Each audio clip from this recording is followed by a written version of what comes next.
सत श्री अकाल प्यारे विद्यार्थियों, ये है तुहाडा 8वीं जमात का पाठ 2 पन्ना नंबर 11। उसने खुश होंदिया कहा, बस यही है सुरेश जी, तुहानू बहुत बहुत बधाई होवे, तुहाडा 10 करोड़ का इनाम निकलिया है। तुसी मेरे नाल DC दफ्तर चलो ते अपना इनाम प्राप्त करो। ये सारिया गल्लां टिकट जो लाटरी का इनाम दसन लई आया सी वो कह रहा सी सुरेश नूं। 10 करोड़ की लाटरी निकलन बारे सुन के सुरेश एकदम हिल गया, घबरा गया। वो महसूस कर रहा सी जिवें उसनूं पर ही लग गए होण।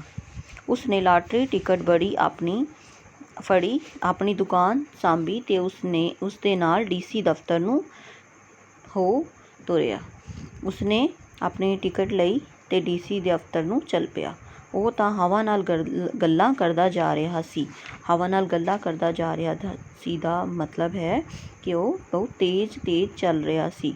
एड्डी वड्डी रकम बारे उसने कदे सुपने विच भी नहीं सी सोचिया। उसनूं भुल गया सी कि वो की सी। हुण उसनूं यही याद सी कि वो की होवेगा। वो 10 करोड़ का की करेगा। DC पासों इनाम की रकम प्राप्त करके वो सीधा घर पहुंचा। घर पहुंचण तो पहला उन्हें 10 करोड़ बारे फोन कर दिता सी। जदों वो घर पुज्जा तां सब पासे खुशी का माहौल सी। उसदे बच्चे अपनी ख्वाहिशां बारे दस रहे सन। पत्नी अपनियां फरमाइशां सुना रही सी। वो खुद सोच रहा सी कि वो हुण इस छोटे जिहे मकान विच नहीं रहेगा। वो किसी वधिया मुहल्ले विच कोठी नुमा घर बना के रहेगा। हुण वो चाह की दुकान नहीं करेगा। वो खूब ऐश करेगा।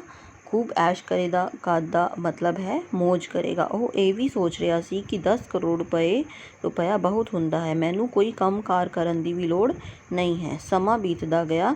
सुरेश ने उस दिन तो काम करना छड्ड दिता क्योंकि हुण उस कोलों 10 करोड़ रुपये आ गए सी। वो रोज़ क्लबां विच जाण लगा। उसनूं कई नशे लग गए। उसदे बच्चे अपनी मर्जी अनुसार खाण पहनण लगे।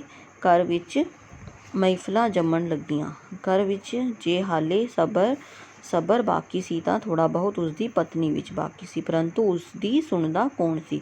कहिंदे सन कि बिना काम कीतियां तां खूह खाली हो जांदे सन। खूह खाली हो जाण दा मतलब है कि जे आपां कोई काम नहीं करांगे तां घर विच पिया होया धन भी खत्म हो जाऊगा। सुरेश नाल भी अजिही ही वापरी। उसदा रुपया डांगा दे राजा अनुसार वर्त हुंदा सी। डांगा दे राजा अनुसार फजूल खर्च हुंदा सी, इसदा मतलब है। कुछ सालां बाद हौली हौली वो भी खत्म होण लगा। एक दिन उसदी पत्नी कहण लगी, तुसी उस लकड़हारे की कहानी तां सुणी भी ही होवेगी जिसनूं देवते ने लोहे की कुहाड़ी नाल सोने ते चांदी दीयां कुहाड़ियां भी दे दित्तियां सन। सोने ते चांदी दीयां कुहाड़ियां हासल करके लकड़हारा अमीर हो गया सी। वो लकड़ां कटनियां छड्ड के आलसी हो गया सी ते ऐश प्रस्ती विच पै गया सी। साडे नाल भी उही गल होई है। असीं बहुत चंगे सां जदों साडे घर सबर दी पूंजी सी। जदों तो साडे घर माया ने वास कीता है, साडा सुख चैन यानी आराम सब कुछ लुटिया गया है। मैं कहंदी हाँ, हाले भी समा है, संभल जाओ, कोई काम धंधा शुरू कर दो। बाबा नानक जी की सिੱਖਿਆ ਨੂੰ याद करो। जे तुसी हाले भी ना संभले तां सुख चैन तो तां हथ धोवांगे ही, औलाद तो भी हथ धो बैठांगे जे इस वेले पूरी तरह विगड़ चुकी है। पत्नी दियां गल्लां सुन के सुरेश नूं जिवें झुंझुणी जी आ गई मतलब है वो हिल जा गया। उसनूं बहुत चिंता हुई। वो उस वेले उठिया, पुराने कपड़े पाए ते चाह की दुकान ते जा बैठा।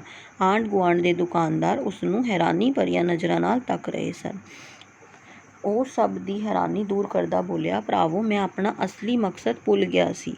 मकसद का अर्थ है उद्देश्य। बंदे दा असली मकसद पैसा नहीं, सबर संतोख है। जिस कोल सबर दी दौलत है उस कोल सब कुछ है। हुण मैं तुहानूं ये दोवें पन्ने भेज रही हाँ। तुसीं इन्हां विचों प्रश्न लभने ने ते उन्हां दे उत्तर भी लिखने ने। धन्नवाद।